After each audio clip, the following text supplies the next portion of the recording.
یہ جتنے گناہوں سے ہمیں منع کیا گیا ہے نا کہ فلاں گناہ ہے، فلاں نافرمانی ہے، فلاں حرام کام ہے، فلاں ناجائز کام ہے، فلاں غلط ہے، فلاں باطل ہے، فلاں چیز ظلم ہے، زیادتی ہے، گناہوں کے معاملے میں سب سے بڑی چیز کیا ہے؟ قربانی دینا۔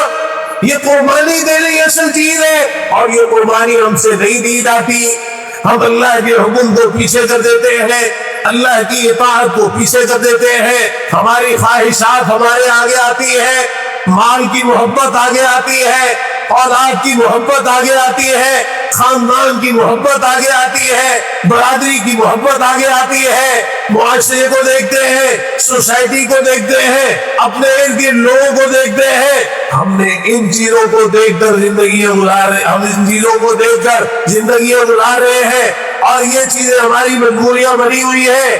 اللہ کی اطاعت، اللہ کا حکم، پیارے پیغمبر جناب محمد رسول اللہ صلی اللہ علیہ وسلم کی اطاعت، جو در حقیقت اللہ ہی کی اطاعت ہے، من یطع الرسول فقد اطاع اللہ، ہم نے اس کو مجبوری نہیں بنایا، دین کو پیچھے کر دیتے ہیں۔